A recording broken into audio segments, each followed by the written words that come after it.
in the chat, and we will not have an opportunity to go around and have presentations, but we will definitely like to see the engagement in the chat. Please also either at the end put up your hand or come with your question in the chat, and I have got help from the Secretariat members to then capture all the questions.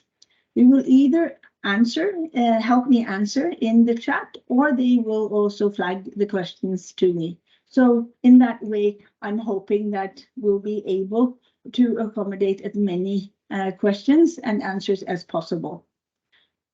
So without further ado, I will then ask Julia to start this presentation, and just to then say, and oh, sorry, we cannot stop this bell. We have tried incoming people, but please feel very much welcomed to this webinar.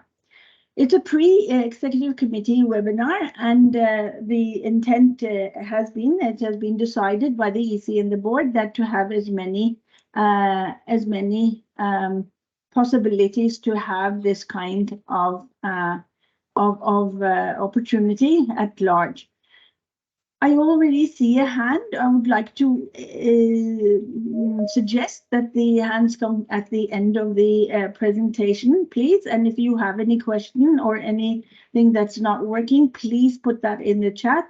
And I have a team standing by that will accommodate the questions. Okay, so let us then start without further ado. And also there are some that are having problems in getting in, and there is a team that is letting everyone in. Okay, so I will start by just sharing with you what the agenda is for the upcoming EC meeting on Wednesday. And that is, we have then been working with a governance reform ever since we started with this new strategy, which is 2021. May I ask everyone to mute, please?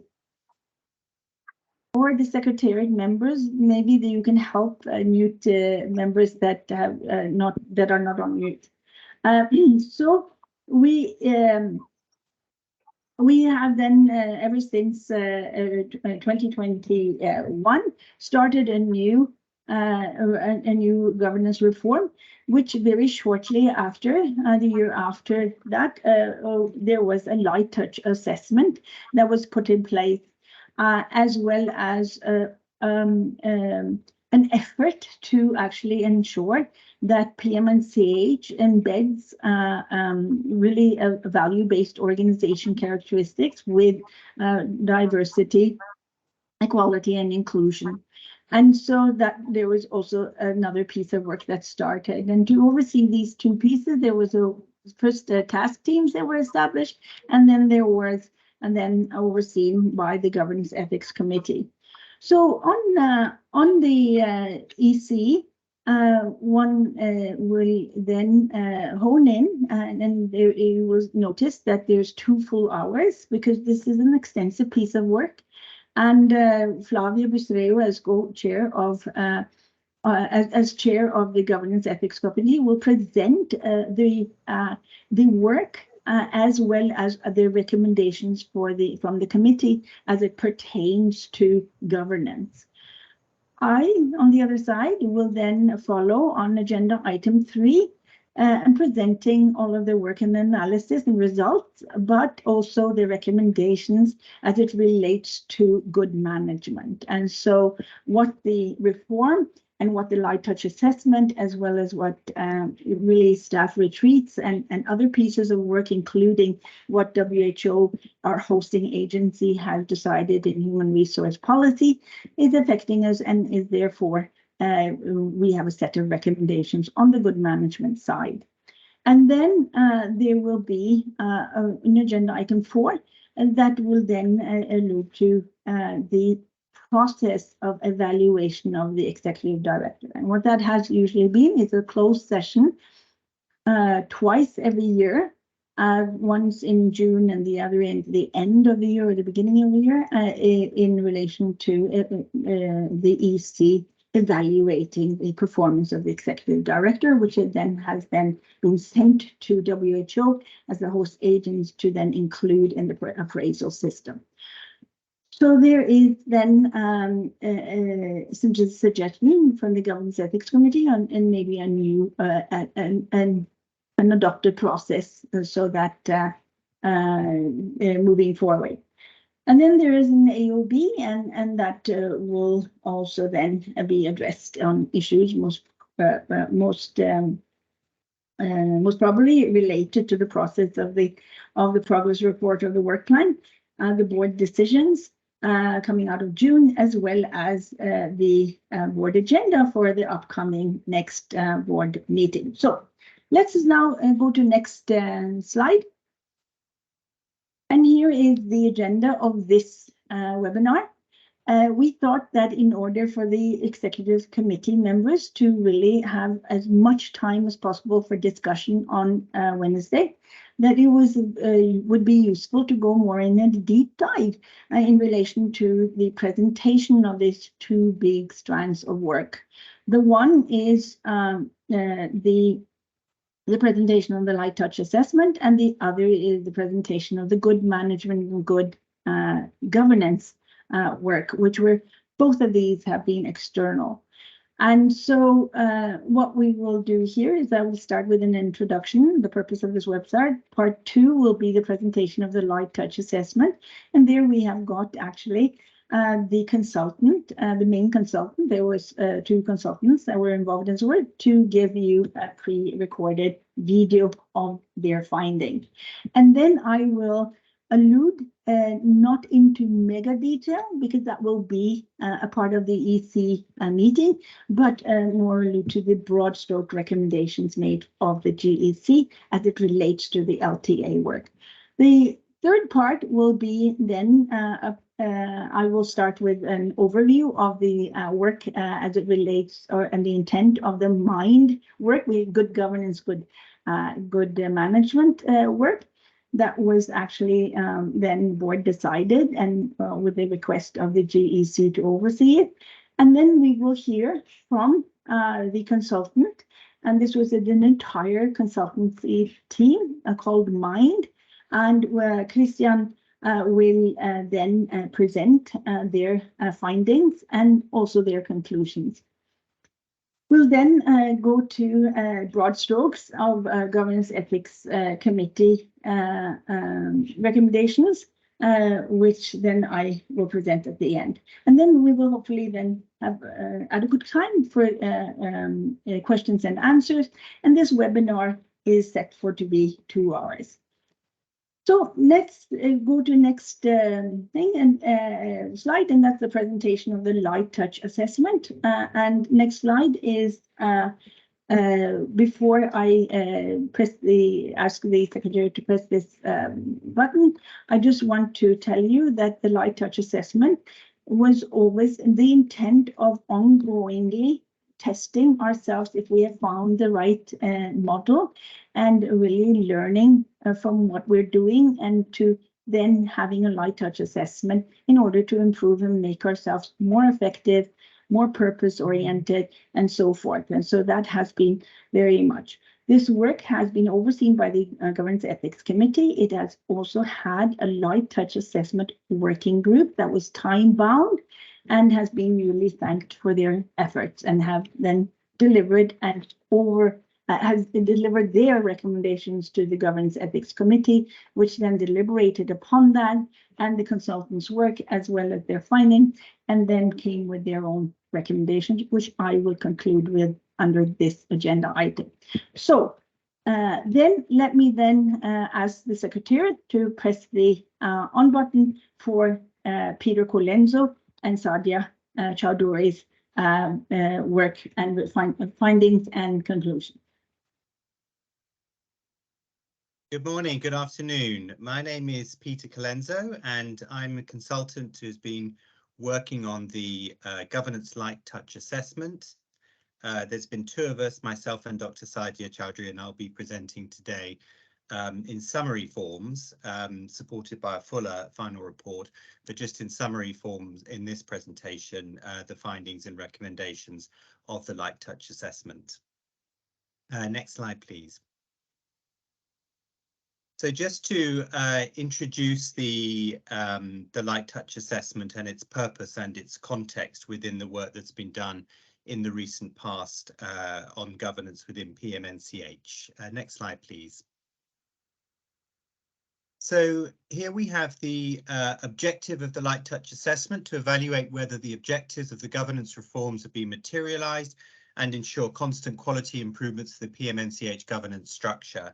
So to be clear, the exercise that we've undertaken is a formative assessment. It is not a summative one, nor is it an independent objective evaluation of the governance reforms. We've worked collaboratively with the governance structures and with the Secretariat to examine the implementation and effectiveness of the governance reforms as they've been implemented, and to work collaboratively to come up with some recommendations for improvements going forwards.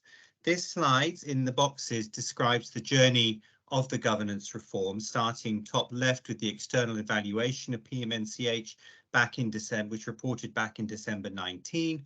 And then we went through a process of putting together options for governance models and the paper in December 2020, which made a set of recommendations around governance reforms. Those reforms were enacted through three phases, phase 1, 2, and 3, portrayed in the middle of these boxes. And then in the white boxes, we have the phases of the light touch assessment exercise. First, we looked in the first half of 2022 at reforms to the board, the executive committee and the constituencies. Then phase 2, the box below, we looked at the standing committees, the working groups and the digital infrastructure of PMNCH. And then moving to the bottom right, we put together a final report bringing together those first two phases. And then bottom right, we're at a period, hopefully towards the end now, where we're fine-tuning the recommendations. And that has included an additional survey that's gone out to members of the governance structure to get their views on the way forward. Next slide, please. So just to remind ourselves, on the left, we have the what we are calling here the old governance structure before the reforms, and on the right, the current structure.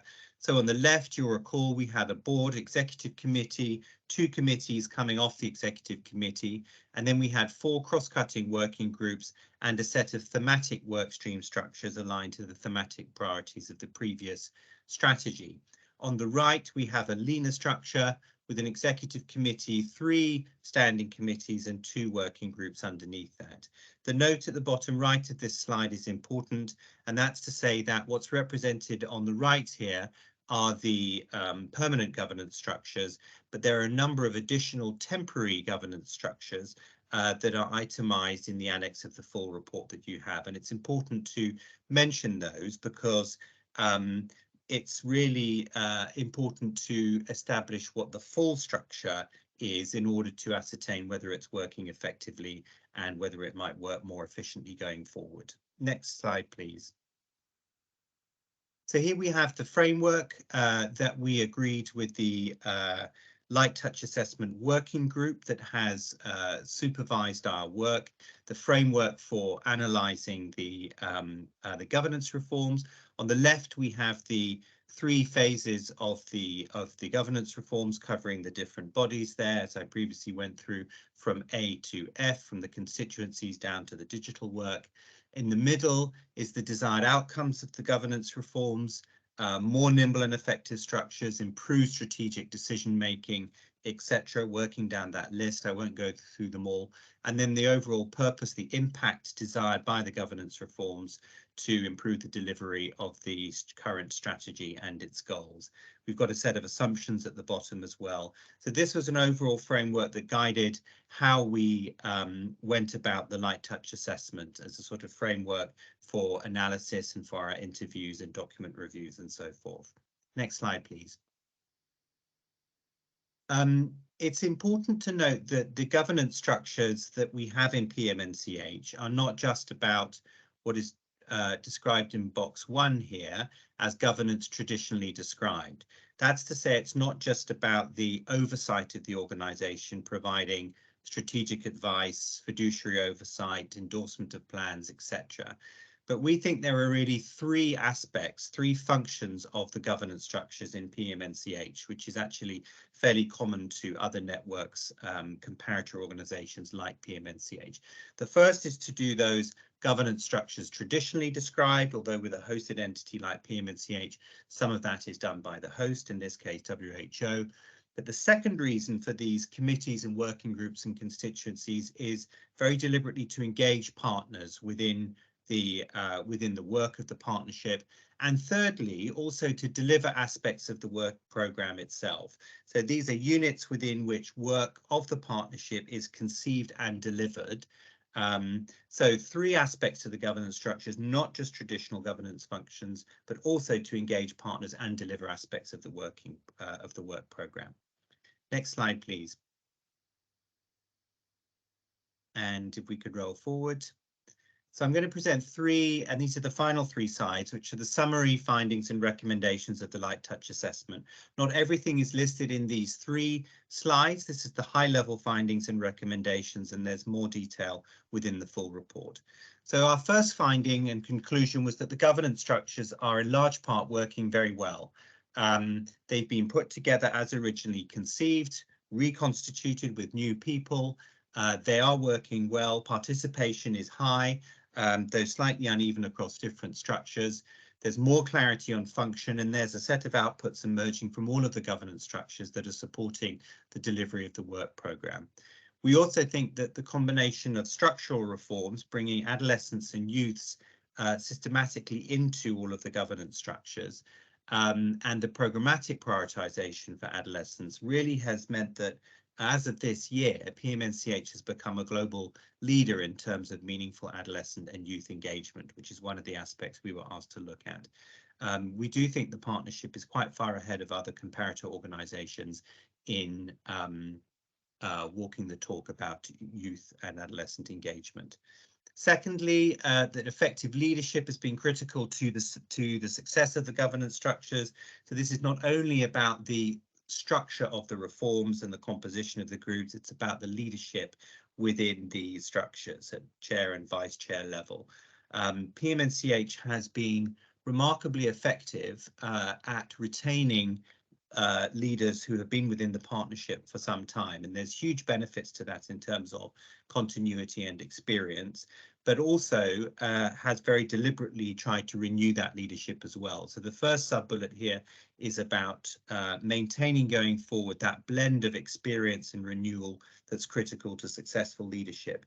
Secondly, youth, as we mentioned in bullet 1 above, that the partnership has benefited hugely from having youth leadership within it.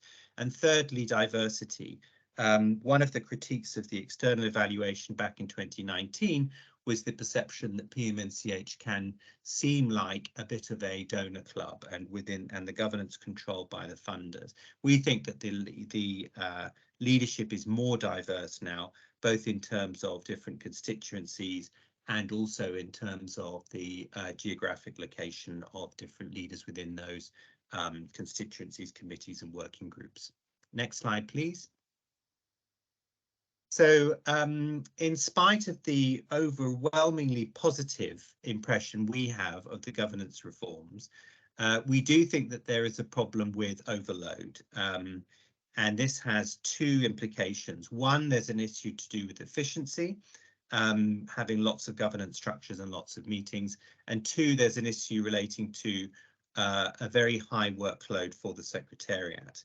The first bullet here, in the annex to the full report, we've itemised the over 50 permanent and temporary governance structures that exist within the partnership. That includes a set of structures that have evolved to service the work on adolescents this year.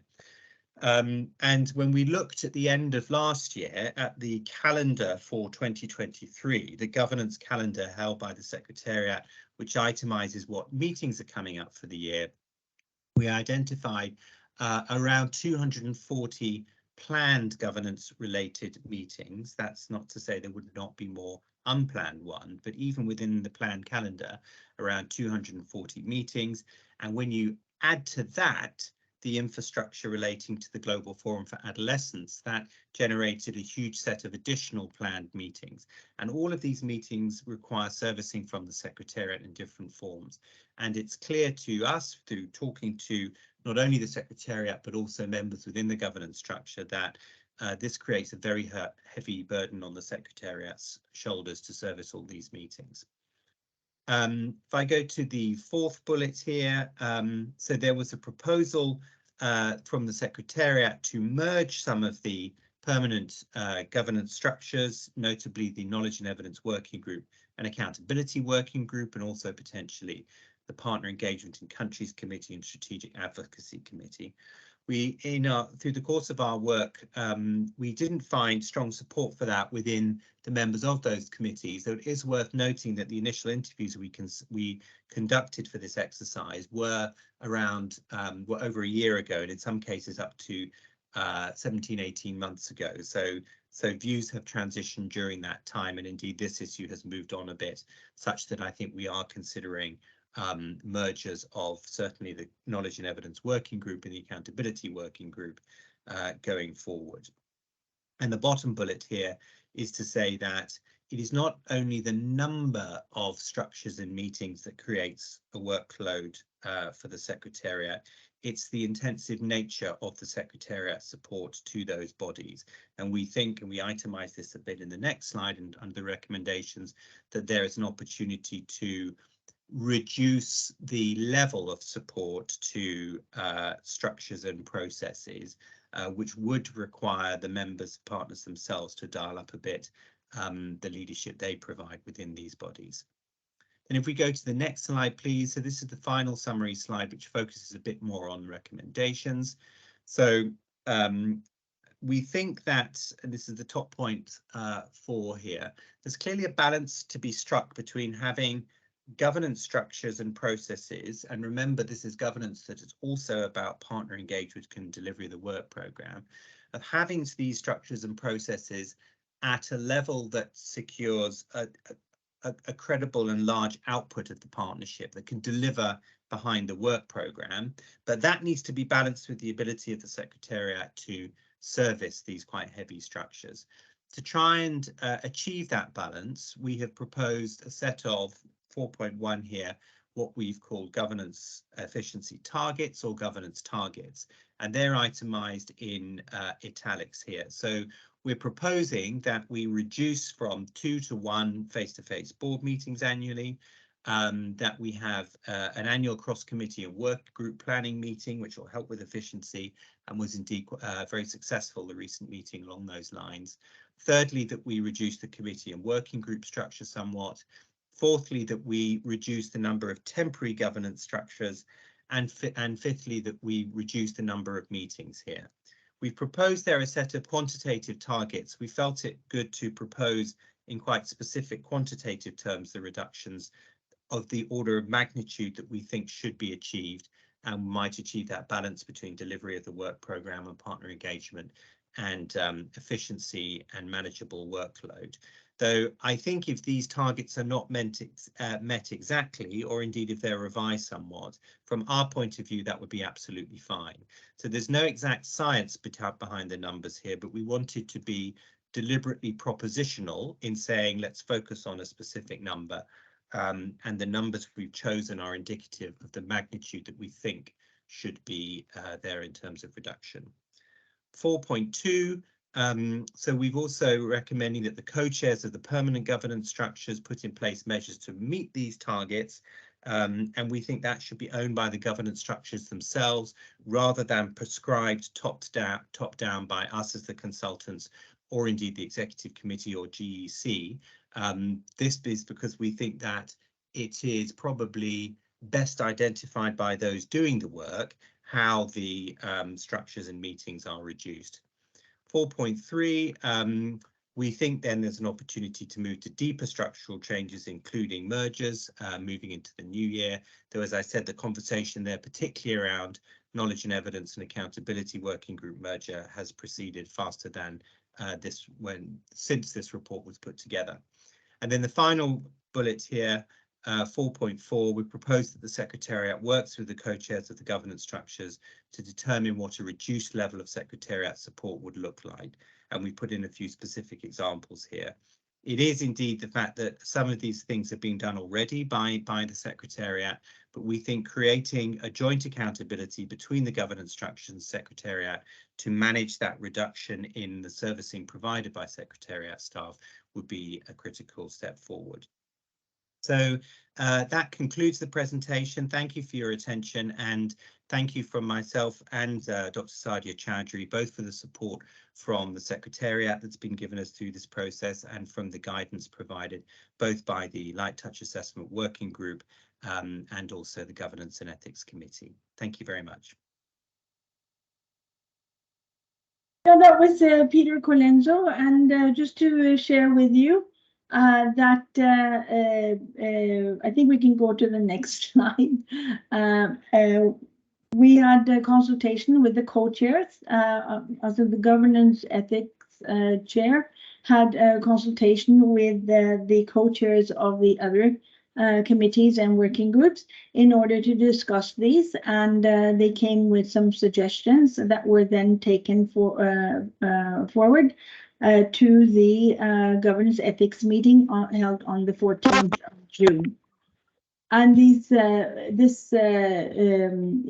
meeting of the Governance Ethics Committee then agreed on some recommendations that they then will then put forth to the EC next week. So in broad strokes, I just wanted to say that like Peter said, there was a lot of consultations that have gone back to 18 months. So we have actually been learning a lot since then, and a lot has actually materialized. We must not forget that the digital advocacy hubs that are a concrete means to actually mechanism to engage better between our members has actually just got up and running this year. So the broad strokes recommendations from the Governance Ethics Committee was that the merging of governance and task team structures to make cross collaboration across work plan functions more effective, as well as reduce workload among partners and secretariat, is a good idea. And a lot of the task teams that they have then seen were necessary to reduce have been established with the Global Forum for Adolescents. So given that our Global Adolescents Forum will take place on the 11th and 10th, all of those structures have already from now actually being starting to merge into the existing structure. So that has been a lesson learned for future partners forum. That one may not need extra structures, but might use more the existing governance structure. The second is to implement actions set to reduce workload, number of meetings, and intensity of the Secretariat support provide to PM and CH members and governance structures. And this has been actually then suggestions from different structures to have joint meetings, as well as also to take over some functions or do away with some functions instead of leaning so much on the Secretariat. So this has also been included. The third and final broad stroke is to agree to 5 governance efficiency targets that you heard Peter go through, and to revisit them at the end of this year in order to see how well we're doing and if this is the right way forward. So this is a little generically from the Governance Ethics Committee recommendations. We'll now proceed to the next part of this webinar, which is on good governance and good management. And the intent was very much to ensure that the good governance, good management enables PM&CH to obtain more of diversity, inclusion, equity, collaboration, good governance, and decrease power imbalance, unconscious bias, and discrimination in all its governance and management and operations. And this was discussed because we, all of our members, are have very similar objectives and are very much related on the rights of women, children, and adolescents. But there is a need to make some of these measures explicit so that we actually live and operate in a framework that is true to our intents. So this is very much the intent of this work.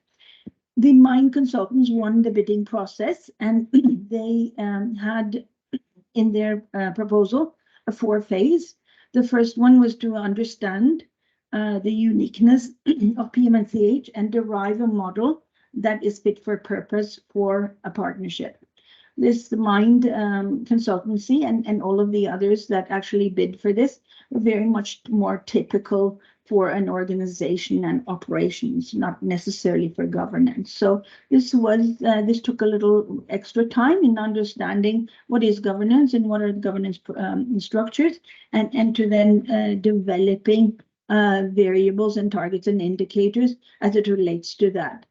So that was very much phase 1. Phase 2 was then developing a set of framework and with indicators and variables, and then conducting the survey in order to assess where then we stood related to these DEI variables. And then they came also with findings, and the consultants also came with a set of recommendations. The third phase is very much taking, has been to send this to the Governance Ethics Committee. This Governance Ethics Committee then established some recommendations on their own based on all of the findings. And then will then after the EC has then approved this, we'll then put this in place as ongoing measures moving forward as phase 4. So that's where we are. Next slide. So they really developed a 4-step in the measuring model where they wanted to review existing scientific literature and good governance and good management measures. They secondly went and identification of the main psychological and social process and involved in good governance and good management. The third step was that the MIND consultants had confirmation, made it an effort to confirm that the key variables through content analysis of preparations and dialogues. So there was a set of interviews conducted both among partners as well as staff. And then there was step 4 was measurement model developing, and then through a workshop that was then finalized, and then they then conducted their survey. So next slide. So in designing the measurement model best suited for PM&CH, the MIND consultants recommended the use of something called Energy Compass tool, which measures work environment factors and provides an overview of many different positive and negative components in the workplace. This tool is based on Job Demands Resources, JDR model, which is one of the most popular and well-researched scientific models for job-related well-being and dissatisfaction. So it was first established in 2004 by Professor Wilmar Schauffele and Professor Arnold Buckley, both recognized researchers in the field of work and organizational psychology and occupational health psychology. The JDR model serves as a framework to understand how job characteristics influence work well-being. It is a science-based practical approach to assess employee well-being and use to develop data-driven strategies to improve health and well-being at work. So the JD model is also backed by 2 decades of peer-reviewed publication in the field of work and organizational psychology, and is still one of the most relevant and widely acknowledged models both by researchers and practitioners in the field. So all the variables in the JD model and Energy Compass Group have been scientifically tested using structural equation modeling. So next slide. So based on this, and also the workshop, and also the identification of the specific features of PM&CH, the consultants derived at 50 indicators, and they are grouped in this diagram. So some are individual and some are organizational, and they are characteristics of this well-being, work, and value-based features.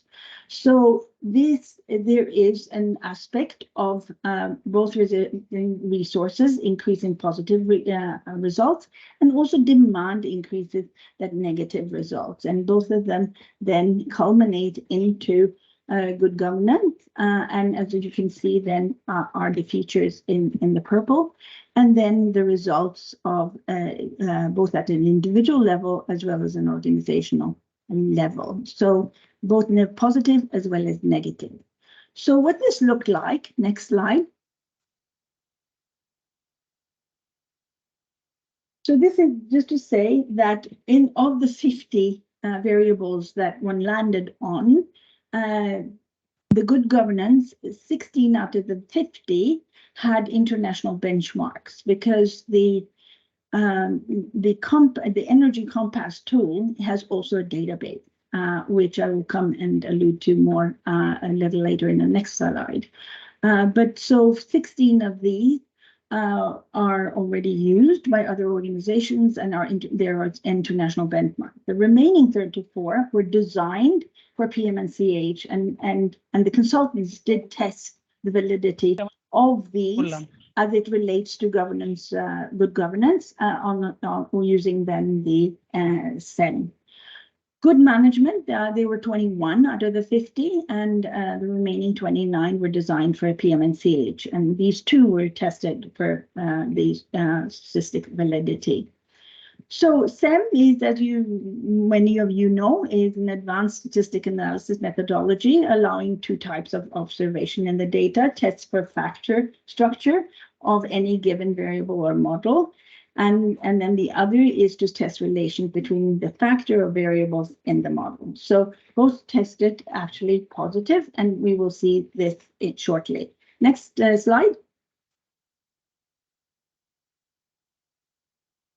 So we will now hear the results of this from one of the Christian.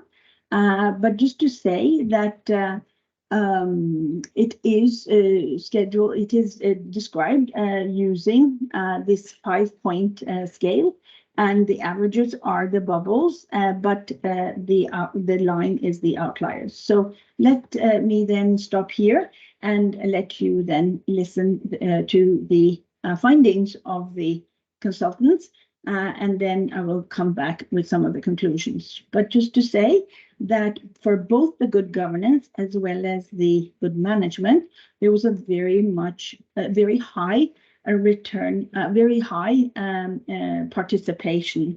I think it was 80 something for governance and 75% for good management. But let us hear what he is going to present, and then I will then revert with the Governance Ethics Committee recommendations. Moving forward to the results, right? We're going to split the results in essentially 2 sections. First, the results pertaining good governance structures, or governance structures, should I say, in PM&CH, and later on, the results for management or the secretariat team. An overview of the results, which is something that you will also see in the written, narrated report that Helga mentioned at the beginning in the Word document. This is, if you're going to read just one page of the entire report, perhaps this is it. So you get overview diagnosis of what's going on. Essentially, as you can see, the results are quite positive. Starting with the participation, which for governance structures at that point, I understand that some of them have changed and transformed, but at that point, of the totality of participants invited, we had an 80% of response rate, which is excellent. And of the 50 variables that we included in the model, that again, you have the description of the model, the definition of terms for each one of those elements included in the slides, and I will obviously mention them as we go into detail with the results. But just as an overview of those 50 variables, right, we have 34 scores in the green zone and 16 in the yellow zone. So major positive outcome. And we'll comment on some of the details for each one of the blocks included in the model. This is the summary with a little bit more detail, right? If you focus on the slide, looking at the columns from left to right, you will see that they are labeled according first, the rows according to the model block. And essentially, if we go from top to bottom, is a logic that reflects resources and demands as drivers, processes and contexts as mediators on the process, and good governance and results as outcomes. Yes, is there a comment or I heard someone open the mic? Yes. I can't see any hands, so it may have just been an accident. Okay. Thank you. No worries, no worries. Thank you, Kristen, for checking. Yeah. So as I was saying, upper part of the chart is drivers or inputs in the process. Middle part of the chart is the mediators, so to say, or the, again, process measures. And lower part of the chart is outcomes. And again, we have the color coding scheme for the traffic lights. And we can see in detail the labels of the variables included in the green, yellow, and red area. And on the recommendation side, we have an explanation based on our understanding of this distribution of which are the elements that require further clarification or some form of support in terms of active measures to focus on, okay? And instead of delving a lot of time in this slide, I will take it step by step on each one of the slides that focus on each block of the model. So as you will see, we first have resources and demands. As you can see, majorly, or the vast amount of the inputs in this case are in the yellow area and quite a few also in the green, which suggests that we have a lot of room for improvement, but at the same time, these are really good scores when you compare it to the benchmark sample. For instance, highlights in this chart. The members of PMNCH governance have a clear understanding of their own values and the role they play in decision-making processes, and they feel they are aligned with the strategy of the organization. They uphold their behavior according to ethical standards in line of those of WHO and stated also in their membership towards PMNCH. They experience really or seldom any cases of conflict, and they feel that they can cope with the amount of meetings, for instance, that they have to attend to. And when we look more at the yellow zone, right, or the main areas of development, we can see that, for instance, we could invest a little bit in clarifying roles, in fostering communication skills at the individual level, and also personal initiative. And maybe also a little bit when talking about inner strength, or what we like to call from psychology, psychological capital, which is the combination of resilience, optimism, and self-efficacy. Which very simply put translates into the capacity to hold yourself together in the face of adverse situations, find solutions, and persevere when you want to achieve and reach a meaningful goal. Moving on to the next element in the model, which is those variables that represent the context and the processes, we see again majorly positive results.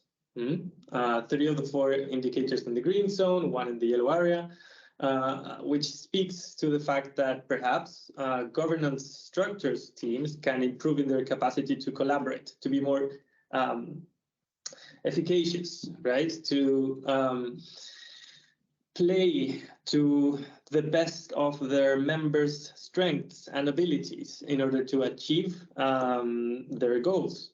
Perhaps that is one of the things that we could improve upon that is nonetheless already good. And when we talk about spirit, which translates into belongingness and psychological safety, the scores are again quite all right. One important thing that I forgot to mention now that I noticed is that along with the mean score, which is represented by the dot, you will see a line, a black line that goes across the range of responses. That represents whether we have some outlier scores across the distribution. So for instance, if you look at the lowest line, right, for value congruence, you will see that the black line goes from scores 1 to 5, which means that we have at least one person that has given this ranking a 1.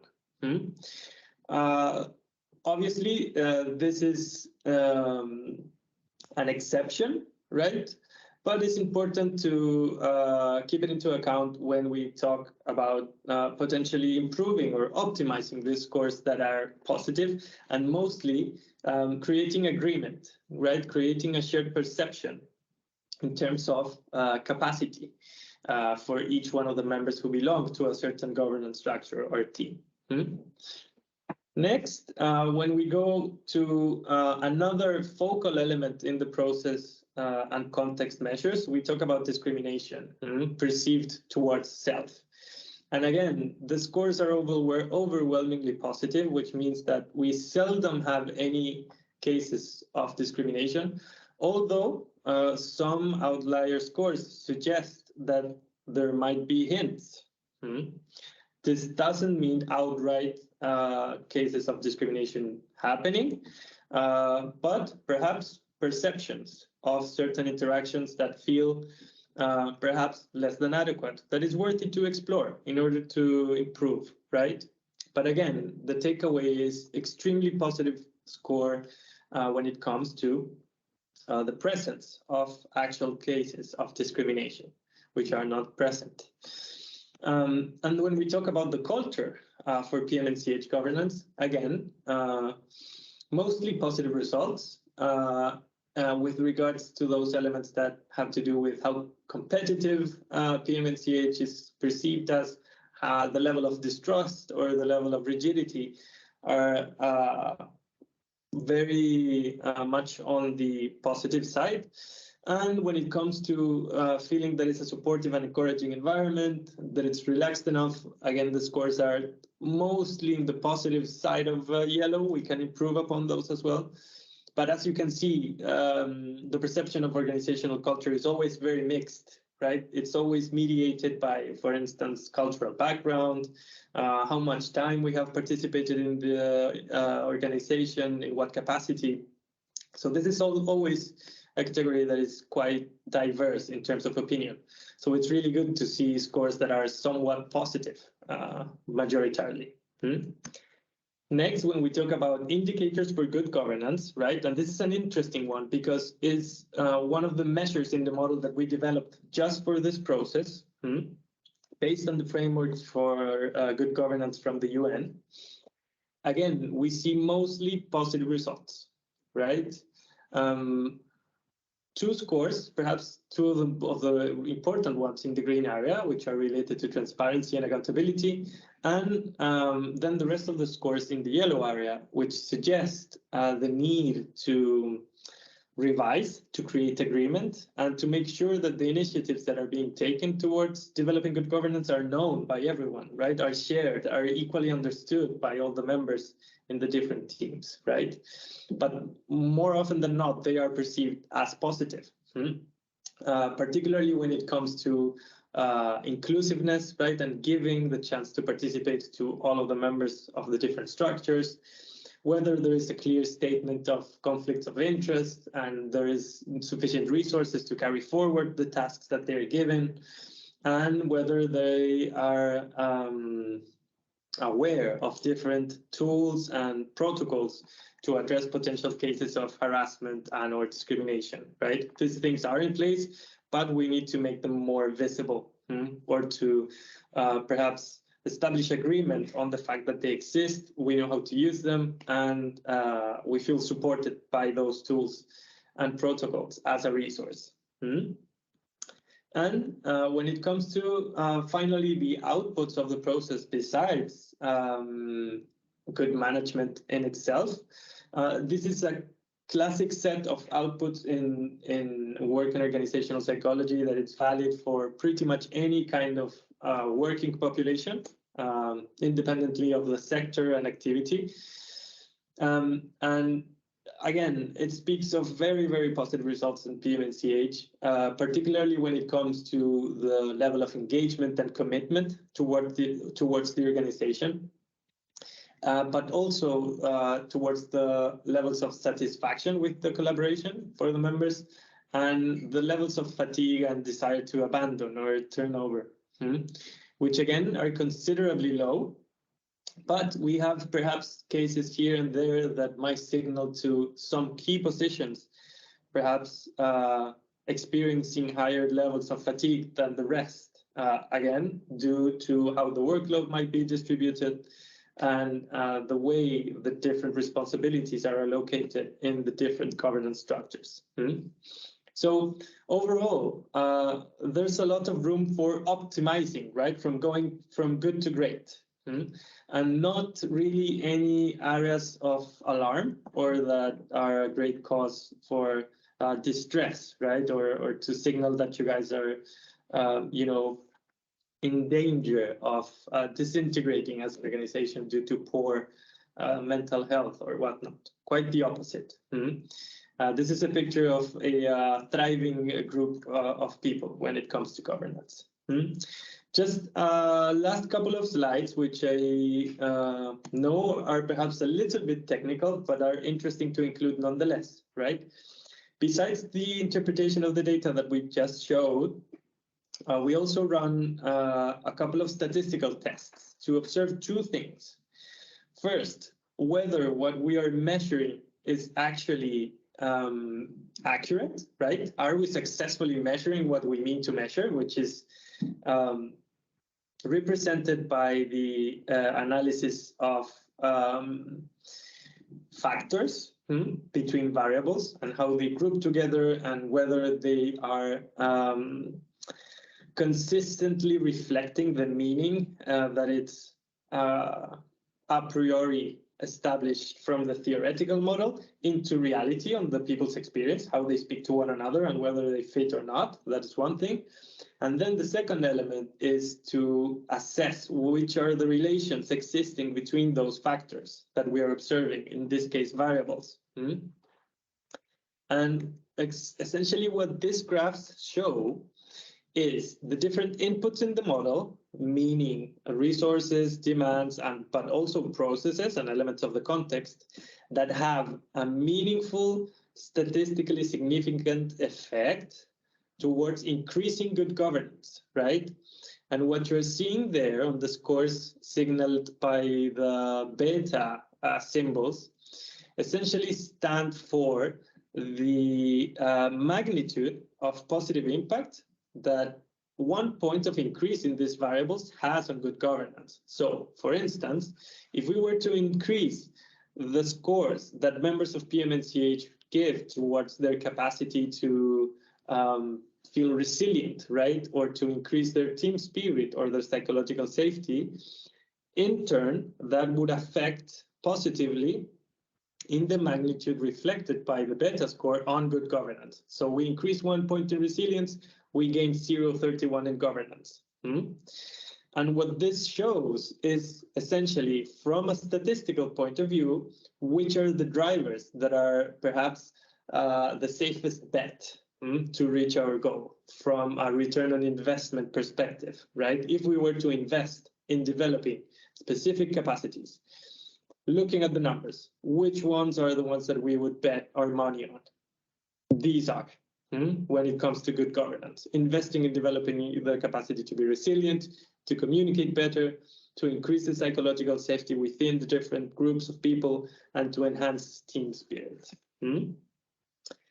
And when it comes to the results, positive results, which were engagement, satisfaction, commitment to the organization, these are the variables that have an effect. So pretty much the same as the one in the slide before, adding strategic alignment and value congruence, which stand for, am I aware of the strategy of the organization, and are my personal and professional contribution goals aligned towards that? And also, are my personal values aligned with those of the organization? Are two important drivers. Again, really in connection with the previous ones, such as communication skills, psychological safety, and in this case, team effectiveness instead of spirit, which is not so much about belongingness, but more about capacity to execute. And this we could increase to obtain more engagement, more satisfaction, more commitment. And when it comes to diminishing fatigue and diminishing turnover intention, these are the variables that we need to invest on again. So one more time, we see psychological safety, communication skills, resilience, and more importantly, and perhaps a little bit new in relation to the previous slides, strategic alignment. Again, I think it was on the previous slide as well, I'm sorry. But how aligned are my personal and professional development goals with those of the organization? How aware am I of the organization's strategy, and how am I contributing to executing that strategy?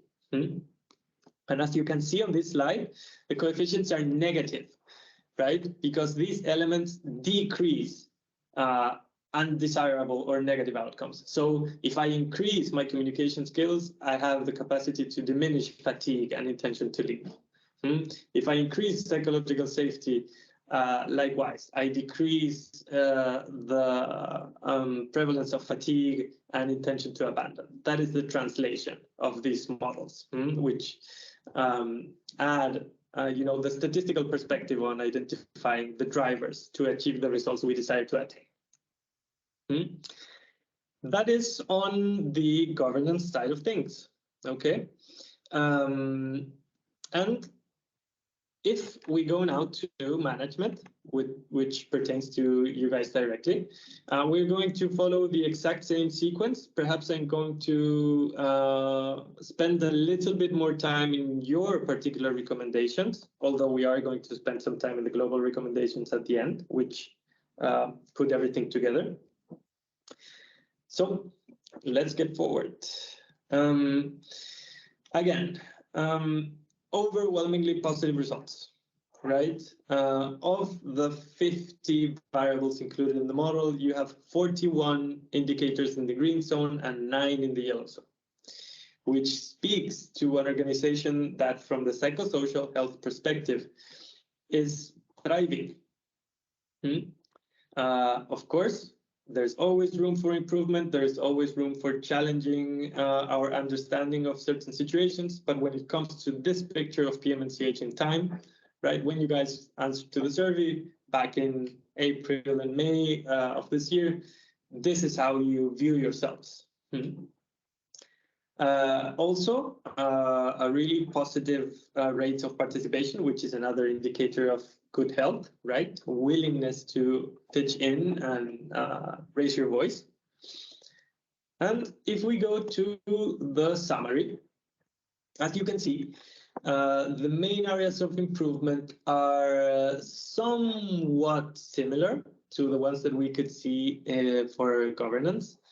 And we will look at them in detail for each one of the blocks in the model. Again, using the same color coding scheme.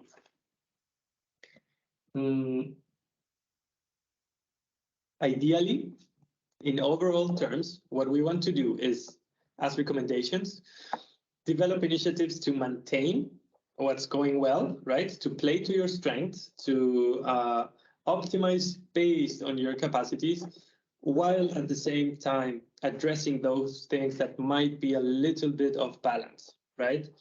So our approach is not exclusively being mindful of the gap, right? But also to maximizing your positives, right? To making the most out of your strengths and what you are doing well. That's why, for instance, in the recommendations, you see that more often than not, we start saying maintain ongoing effort in green areas, right? Keep on doing what you're good at and focus on and shed more awareness into that, which is also an important thing to explore in itself. So again, following the same sequence for the blocks in the model, although this time minus the good governance indicators, we start with resources, right? We have a few additional indicators in terms of resources and demands for the staff due to the difference in terms of your affiliation to the organization, right? You are, so to say, proper members or workers or employees, or however you want to call it, of PM&CH, while people from the governance side of structures are more collaborators, right? They do not necessarily have a formal contractual allegiance to the organization. Thus, some of those variables we decided to exclude due to those important differences in nature. As you can see, for resources or main drivers of the process of achieving good results in psychosocial terms, you guys are doing really, really well. So starting from top to bottom, awareness of strengths and values, right? Knowing what are your personal values and what role they play in your everyday decision making, putting them to good use as main drivers of motivation. Knowing the goals of the organization and aligning your goals with them in terms of strategic alignment, feeling that you're capable to communicate and take personal initiative in different instances, and also trusting in your managers and feeling capable in the face of adversity, which are really, really solid and good indicators by themselves. But also notice that you have significantly higher scores in comparison to the benchmark. So these are not only green scores when it comes to the overall scale, but they are significantly higher than those of the rest of the organizations in the benchmark, which is a really positive thing. When it comes to things that you can improve upon as main resources, right? It has to do with essentially clarifying roles, again, roles and responsibilities, which is also an important point to address, particularly in organizations such as yours that have a quite unique structure that is always adjusting, right, in the process of change and transformation. The access to opportunities to learning and development from a professional point of view. Improving on the effectiveness of organizational communication channels, like institutional communication, right? How easy it is to access, how easy it is to understand, is it timely and sufficient? Is it an overload, right? There's something to question there. And also our capacity to look, to have a positive outlook towards the future when it comes to optimism, right? It is a good score, higher than the benchmark, but still, maybe something to improve a little bit upon. But again, summarize and insist, overwhelmingly positive results. When it comes to demand, right, again, we have mostly variables in the green zone, with the exception of workload, which is in the yellow area, and with a significant amount of scores also in the red. And this is interesting because it speaks to the fact that you guys have a really positive and psychologically healthy working environment, but perhaps one of your major challenges is how you are juggling the workload that you have at hand. How are you arranging its distribution in terms of different roles and responsibilities? How are you communicating those goals and sharing in your teams? There is an interesting configuration going on there of variables that says something, right? And then we have relatively low levels of, for instance, red tape and interpersonal and role conflict. Red tape stands for excessive bureaucracy or procedures that are meaningless and cumbersome. Some opinions lean more towards the red zone, but again, the majority are in the green. When it comes to interpersonal conflict, there are essentially no cases. And when it comes to role conflict, which is contested requests, right, by different figures of leadership or management, there also appears to be almost no cases, except for perhaps one outlier in the distribution, which is really, really positive, right? But again, as I said, there's always room for optimizing and sorting out those people that feel perhaps a little bit on the edges of this understanding, right? It is important to look at these variables as a social construct that has as many interpretations as individuals there are in the organization, right? So in one sense, there is a shared meaning, shared definition, so to say. And in another, that definition means something else for each one of you. And we have to find the place in between. When it comes, to elements of the process and context, again, mostly results in the green zone. Particularly for your sense of effectiveness as teams, for your sense of belongingness in terms of team spirit, in terms of your capacity to coordinate and to feel aligned with the values of the organization. We can improve upon psychological safety and the knowledge about the existing framework and resources that leads us to feel safe. Right? Protocols, knowledge about protocols related to harassment and discrimination, how they work, who can I go to when I have doubts about it, who can I have conversations about sensitive topics in a safe way. And also, when it comes to psychological safety, do I feel that I can bring difficult conversations up in my team? More often than not, it seems like you guys are able to, right? Although perhaps some of the members in a few teams, a couple of outliers there, might feel that is not the case, which again, it's only natural, right? There's always, the full distribution of views when it comes to this type of phenomena. But it is important to address, to invest energy in making everyone feel included, making everyone feel like they can speak up when they are going through difficult circumstances, whether they are in the personal or professional arena, and that we can support one another as team members throughout all kinds of situations. And that is always something worthy to improve upon, although you have a good level in that sense. Again, when it comes to levels of discrimination, it's almost non-existent. Although there are perhaps a few situations on the yellow area, which is somewhat undecided. Not sure whether this constitutes or not a case of discrimination, which again relates to the fact that we might perhaps need to invest a little bit in clarifying existing frameworks, procedures, definitions, agreements on what truly constitutes in terms of our behavior discrimination, which is again always something important and deeply related to cultural differences. You guys being an international and distributed team, it's worthy, to the very least, to have a conversation about this and create awareness while keeping in mind that the levels of discrimination are extremely low almost to the degree in some cases which they are non-existent, such as, for instance, being discriminated for religious beliefs or levels of disability or profession and education, which is a really positive thing. And when it comes to your perception of culture, it's quite similar to that of governance, although a bit more positive.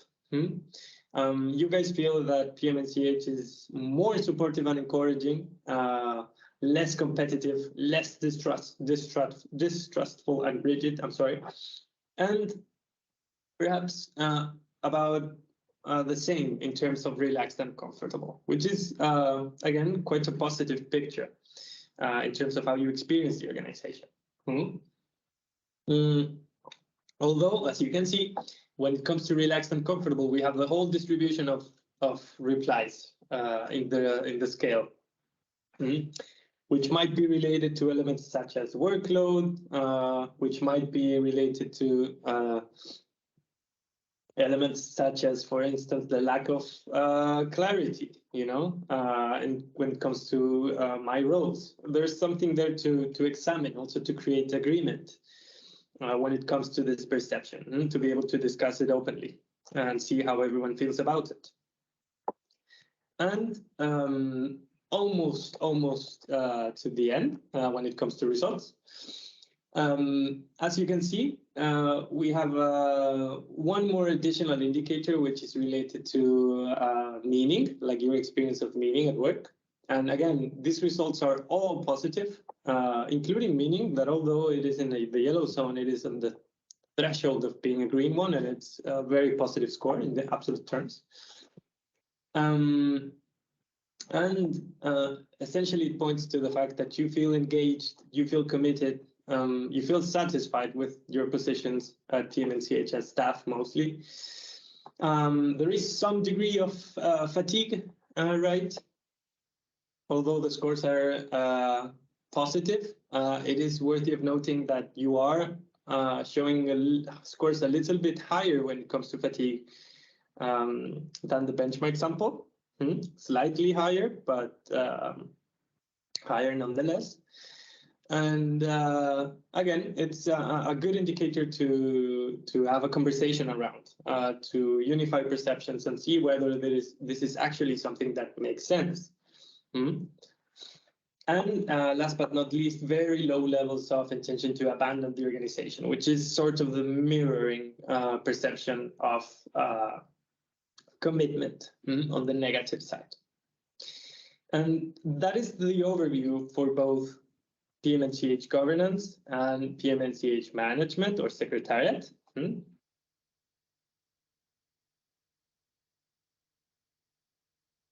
Okay, thank you for that. This was the that was the Mind consultant.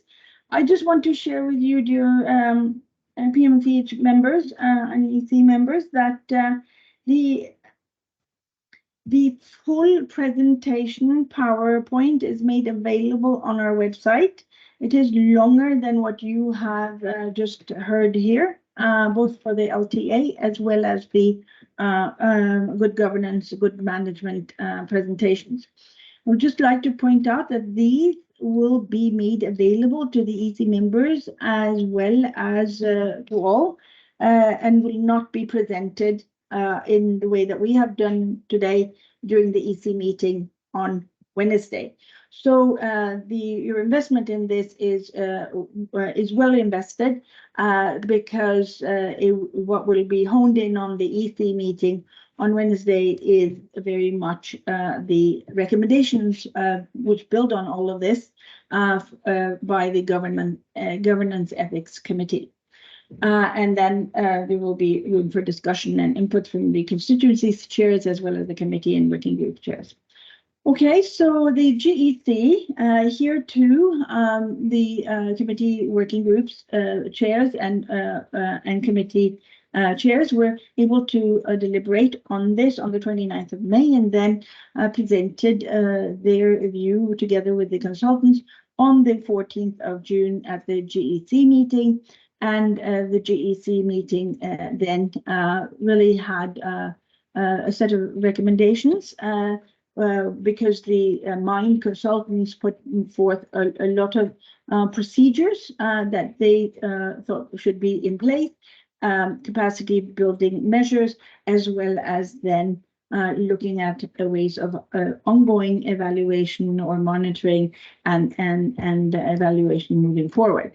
So the GEC assessed this, and they felt that they agreed on making more explicit and continuing to strengthen the existing efforts to ensure strong diversity, equity, inclusion approaches in the work of PMCH, including MAIE, which is the Meaningful Adolescent and Youth Engagement checklist and efforts that we have in PMCH really been a founding father of, among other partners, and also developed a checklist and a guidance document, which are available on our website for all of our member organizations and beyond to implement.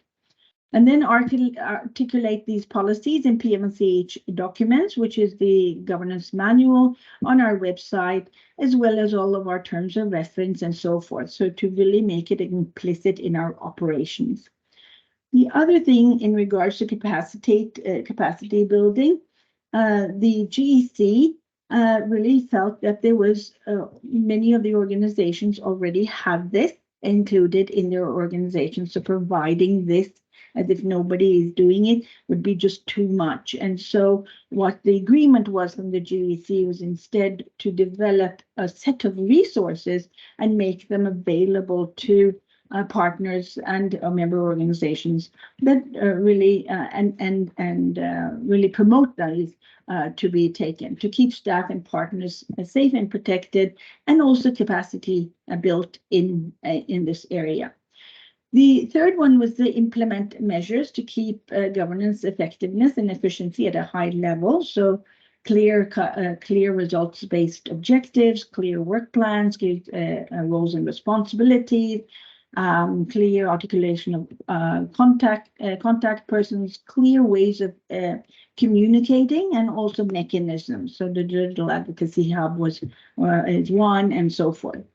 And then lastly, how to measure this ongoingly, so to really ensure that this is a part of our integral operations. And there, the recommendation from GEC was to really put in measures for meeting evaluations where DEI is a variable, a question to be asked on our website, and to really do a survey similar to what you have just seen the results of every 2.5 years, which would be midterm in every strategy, and midterm in every strategy, in order to then take stock.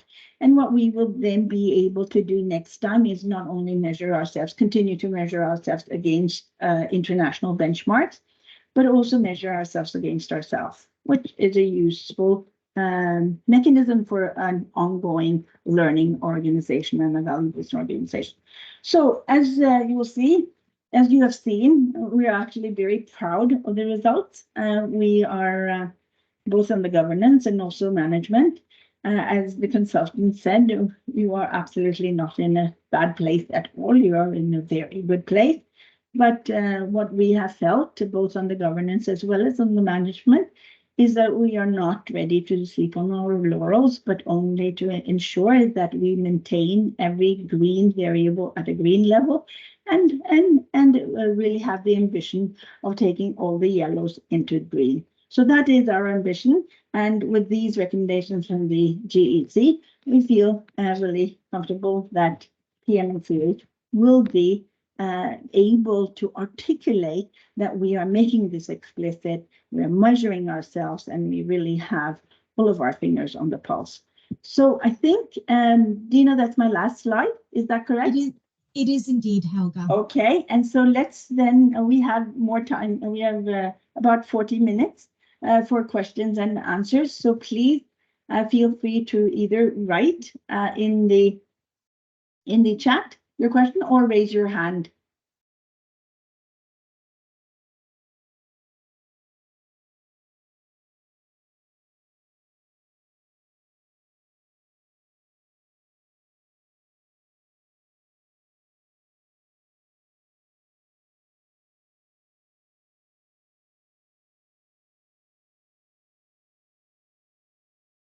So I don't see any hands and I don't see any questions. So please, I hope you have found this helpful, and I hope for the EC members that are present, I hope that this has been a good investment for you to embark on at the EC meeting on Wednesday for really a good discussion. For all of you others, please, I will ask Dina and Julia to set in the chat a reminder of who your chair of your constituency is. If you have any questions or reflections that you want them to take with them to the EC, please feel free to do that. And also for those that are a member of the committees and working groups. Dina and Julia will also include in the chat the Secretariat focal point that you can also reach out to if you want. But if you have any questions as it relates to any aspects of these two pieces of extensive work, and also any questions and you'd like to do, then please reach out to Dina. She has put her email coordinate in the chat. Okay, thank you for the congratulations. I appreciate that.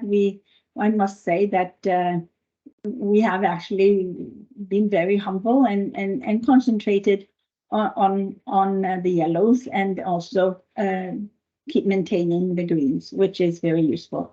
And if any of you are interested in this model or for your own organizations, please reach out, because we think that this is a good model, and there has been a lot of investment from many of you, and also a lot of time from our side in ensuring variables that are relevant for governance. So this is an investment that was made in order, which we hope we can actually then maximize on in the future. Okay, so thank you very much from our side, and wish you a very restful weekend. Bye-bye.